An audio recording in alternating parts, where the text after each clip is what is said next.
இப்போது நீங்கள் கேட்கவிருப்பது ஜூனியர் விகடனில் வெளியாகும் பா. திருமாவேலனின் பெரியோர்களே தாய்மார்களே தொடரின் பகுதி 67. பெரியோர்களே தாய்மார்களே. கன்னியாகுமரி கேரளாவுக்கு போயிருந்தால் 133 அடியில் வான்புகழ் வள்ளுவனுக்கு சிலை வெடித்திருக்க முடியாது. வடவேங்கடம் தென்குமரி ஆயிடை தமிழ்கூறு நல்லுலகம் என்ற தொல்காப்பிய சூத்திரத்தை தைரியமாக சொல்லிக் கொண்டிருக்க முடியாது. தென்னெல்லை காத்தருளும் தேவி குமரி, நின் பொன்னடியை கும்பிட்டு போற்றுகிறேன். மண்ணுபுகழ் செந்தமிழ் நாடொன்றாகி தேவர் நாடொத்தொழியில் சன்னமும் வாழ வரம்தா என்று கவிமணி தேசிக விநாயகம் பிள்ளை பாடி காட்டிய பாடலை கண்மூடி பிரார்த்தித்திருக்க முடியாது.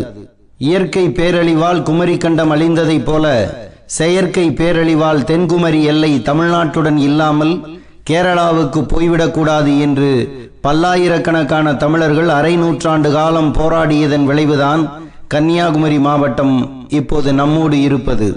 1956 நவம்பர் முதல் நாளுக்கு முன்னால் வரை கன்னியாகுமரி மாவட்டமும் செங்கோட்டையும் தமிழ்நாட்டில், அதாவது அன்றைய சென்னை மாகாணத்தில் இல்லை.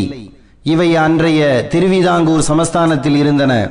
திருவிதாங்கூர் சமஸ்தானத்தின் ஆட்சி மொழி மலையாளம். சமஸ்கிருதமும் மலையாளமும் மேலோங்கி ஆட்சி செலுத்தியது. அங்கு தமிழ் பேசும் மக்கள் அனைவரும் இரண்டாம் தர குடிமக்களாக இருட்டடிப்பு செய்யப்பட்டிருந்தார்கள்.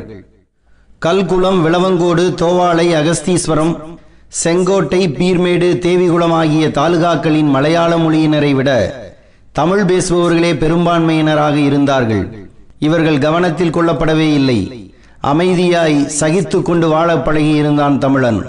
ஆனால் 1928 காலகட்டத்தில் ஐக்கிய கேரளம் என்ற முழக்கத்தை மலையாள மொழியினர் கிளப்பினார்கள்.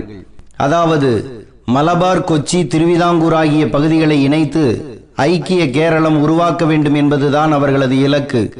மலையாளம் பேசும் மக்கள் வாழும் பகுதிகளை இணைக்க முயற்சிக்கும் உரிமை அவர்களுக்கு உண்டு.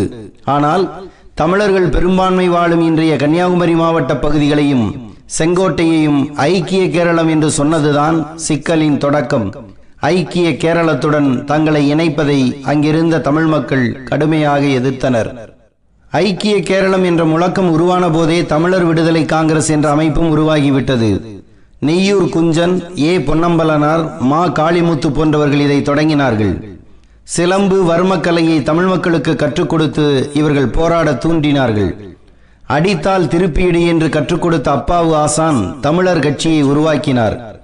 பின்னர் திருவிதாங்கூர் சமஸ்தான காங்கிரஸ் உருவானது. நாஞ்சில் தமிழர் காங்கிரஸை ரா. வேலாயுதம், PS மணி, காந்திராம் போன்றவர்கள் தொடங்கினார்கள். நேசமணியின் முயற்சியினால் திருவிதாங்கூர் தமிழ்நாடு காங்கிரஸ் உருவானது. திருவிதாங்கூர் தமிழர் காங்கிரஸ் என்ற அமைப்பும் தொடங்கப்பட்டது. 1945ஆம் ஆண்டு என்பது குமரி எல்லையில் கடல் கொந்தளிப்பையும் தாண்டி மக்கள் கொந்தளிப்பும் எழுச்சியும் நிறைந்த காலகட்டமாக இருந்தது. திருவிதாங்கூர் தமிழர்கள் வாழும் பகுதியை தமிழ்நாட்டுடன் இணைக்க வேண்டும் என்ற ஒற்றை முழக்கத்தில் ஒட்டுமொத்த தமிழர்களும் திரண்டிருந்தார்கள். 10 ஆண்டு காலம் இடைவிடாது இவர்கள் நடத்திய போராட்டமே 1956இல் விடியலை கொடுத்தது. இந்தியா சுதந்திரமடைந்த பிறகும் தமிழர்கள் தங்கள் தலைவிதிக்காக போராட்டம் நடத்தி கொண்டிருந்த பூமிதான் கன்னியாகுமரி. தமிழன் என்றும் மலையாளி என்றும் வேற்றுமை பாராத ஒரு பொது மன்னர், ஒரு பொது அரசாங்கம் இருந்த காலம் வரை யாருக்கும் இந்த பிரிவினை உணர்ச்சி உண்டானது இல்லை. நாம் மலையாளிகள், மலையாள பகுதிகள் அனைத்தையும் ஒன்றாக திரட்டி ஒரு மலையாள மாகாணம் அமைக்க வேண்டும் என்று மலையாளிகள் எப்போது கருதினார்களோ அன்றே வேற்றுமை உண்டாகி வேரூன்றிவிட்டது அல்லவா என்று கேட்டார் கவிமணி தேசிக விநாயகம் பிள்ளை. மலையாள மொழியினரின் வேறுபாடு தமிழ் மக்களின் ஒற்றுமையாக மலர்ந்தது. திருவிதாங்கூர் சமஸ்தானத்தை அப்போது ஆண்ட பட்டந்தானு பிள்ளை அடக்குமுறை மூலமாக தமிழர் போராட்டத்தை ஒடுக்க நினைத்தார். நீ என்ன விடுதலையை கொடுப்பது, நாங்களே எடுத்துக்கொள்கிறோம் என்று சொல்லி தமிழர் பகுதிகள் விடுதலை பெற்றுவிட்டதாகவும் அந்த நாள்தான் ஆகஸ்ட் 11 என்றும் அறிவித்தார்கள் தமிழர்கள். இது நம் ஜீவமரண போராட்டம், ஒவ்வொருவரும் ஒரு வீரன் என கச்சை கட்டி கொண்டு போராட்டத்தில் இறங்க வேண்டும் என்று பேசினார் நேசமணி. அந்த ஆகஸ்ட் மாதமே கன்னியாகுமரியில் கனலாக இருந்தது. கண்ணில் படுபவர்களையெல்லாம் சுடச் சொல்லி உத்தரவு போட்டது சமஸ்தான அரசு.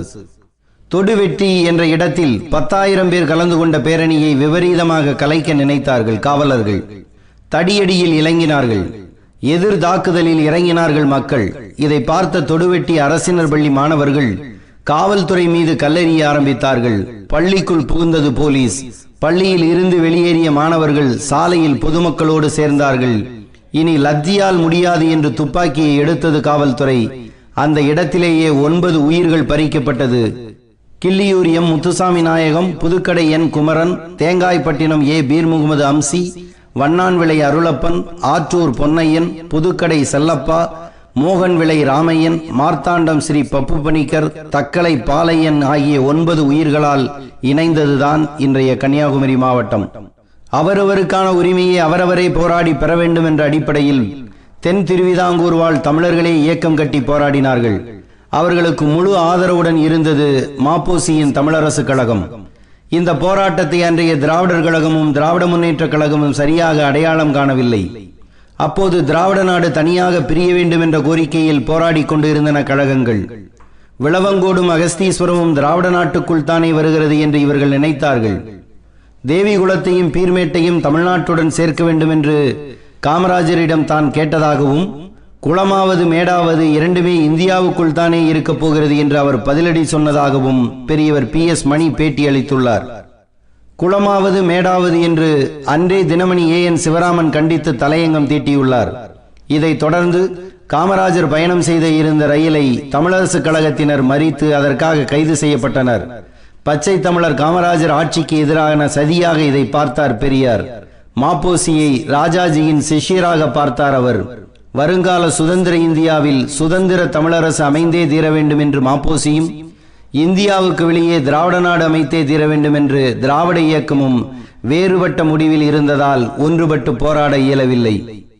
பெரியார் கேட்ட திராவிட நாடு அமையவில்லை. அது சாத்தியமில்லை என்பது அவருக்கே தெரியும். தன்னுடைய லட்சியங்களை நோக்கிய கவனத்தை ஈர்க்கும் உத்தியாகவே பிரிவினை கோரிக்கையை பெரியார் வைத்தார். ஆனால் மாப்போசி விரும்பியவாறு சுதந்திர இந்தியாவில் அமைந்த தமிழரசு, தமிழ்நாடு அரசு, தமிழ் மக்கள் வாழும் அரசு உரிமை பெற்றதாக இருக்கிறதா? முல்லை பெரியாறு அணை விவகாரம் ஒன்று போதும்.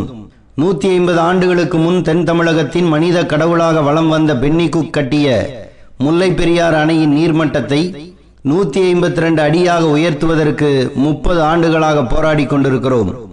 கட்டுமான பொருட்களால் மட்டுமல்ல, இரத்தத்தாலும் வியர்வையாலும் கட்டப்பட்ட அந்த அணையை ஒரு குடையை வைத்து தட்டி பார்க்கிறார் கேரள அமைச்சர். அந்த அணையை இடித்துவிட துடிக்கிறது மொழி வெறி.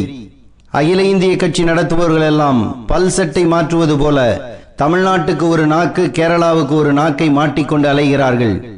நாடாளுமன்றத்தையும் உச்சநீதிமன்றத்தையும் மத்திய அரசு அமைத்த ஆணையங்களையும் மதிக்காத ஒரு மாநில அரசு செயல்பட முடியும் என்பதை கேரள அரசியல்வாதிகள் நிரூபித்து காட்டி வருகிறார்கள். அவர்களுக்குள் 1000 கட்சிகள், கருத்து வேறுபாடுகள் இருந்தாலும் கேரளாவுக்கு ஒரு பிரச்சனை என்றால் எல்லோரும் ஒன்றாக நிற்பார்கள். ஆனால் இங்கு எல்லா பிரச்சனையையும் கட்சி பிரச்சனையாக, ஜாதி பிரச்சனையாக, மத பிரச்சனையாக, இன்னும் சொன்னால் தனித்தனி தலைவர்களின் பிரச்சனைகளாக மாறி போனது. இன ஒற்றுமையின் தோல்வியே எல்லா தோல்விக்கும் அடிப்படையாய் ஆகி போனது.